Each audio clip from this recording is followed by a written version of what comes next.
Today nga ay gumawa tayo ng flavored marshmallow at talaga nagkikrave ako for something na malambot and chewy. Yung gagawin nga nating marshmallow hindi yung parang puro hangin lang. Siksik to tapos talagang chewy siya pero malambot. Pinahiran ko nga lang ng oil itong ating 9x6 na rectangular pan.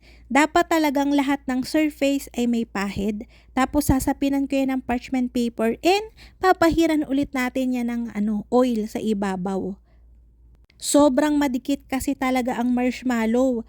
Tapos pagkapahid natin dyan ng oil, idadust natin yan ng cornstarch. Kailangan medyo makapal yung pagdadust natin para madali natin siyang mai-release mamaya.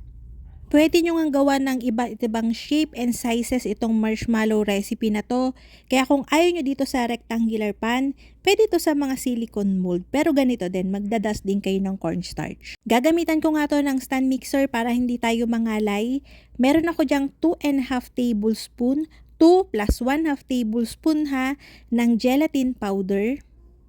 Any brand naman ay magkakaare. Para i-bloom yan, maglalagay tayo ng 1/2 cup ng water, room temperature lang, tapos isa-set aside lang natin. Dito sa ating saucepan, meron akong 1 1/4 cup ng white sugar, tapos lalagyan natin yan ng 1/2 cup ng water and 1/2 cup ng corn syrup. Baka merong magtanong dyan na kung pwedeng walang corn syrup. Hindi pwede kasi hindi siya magiging ka-texture ng marshmallow. Pwede ang glucose, siguro mga 1/4 cup. Pero nahihirapan kasi akong tansyahin yung texture niya kapag ka-glucose. Kaya corn syrup na lang yung gamitin nyo. Papakuluan natin to for 10 to 12 minutes sa medium na apoy. Huwag nyo nang haluin, hayaan nyo na lang siyang kumulo para mag-caramelize. After nga nating lutuin yung ating syrup, imimix na natin tong na-bloom natin na gelatin for 4 minutes hanggang maging white siyang ganyan.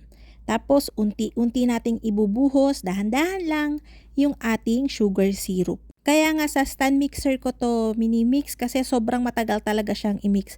Aabot tong pag-mix na to ng nasa 10 minutes pero pwede naman siya sa stand mixer kung matyaga-tyaga ka. So ayan, pag nagkikita nyong habang nagmimix siya, nagpo-form na siya ng mga webs, pwede na tayo maglagay ng flavor. Ang ginamit ko nga dyan ay yung isa sa mga favorites ko ng Emulco flavors, yung blueberry. Naglagay lang ako dyan ng mga less than 1 teaspoon. Kung ayaw nyo ng may flavor, pwede nyong gamitan to ng vanilla extract. Ng Emulco din para quality. Hindi ko alam kung ako lang pero nababahuan kasi ako sa amoy ng gelatin. Kaya kung walang flavor, kailangan nyo ng vanilla extract. Tapos ayan, mapapansin nyo naka-gloves ako pero yung gloves ko, pinahiran ko yan ng oil kasi madikit talaga siya. Hindi mo siya mahahawakan ng hindi ka nahihirapang i-handle.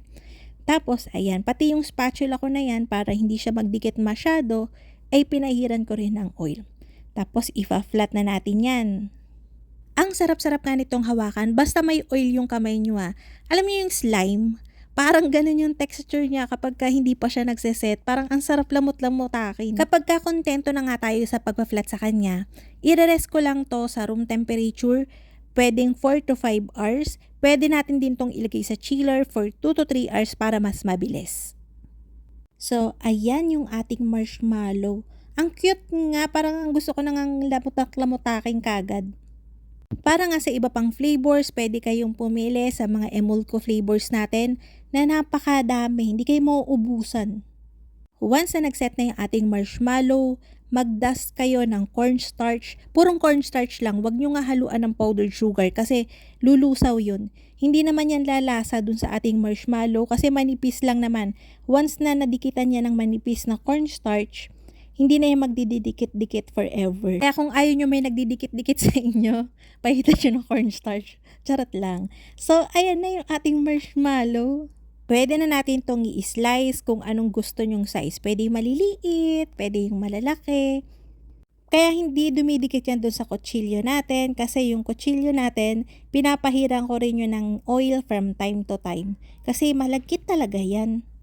Tapos yung mga sides na wala pang dikit ng cornstarch ay pinapagulong ko din doon sa cornstarch para hindi siya magdikit-dikit talaga.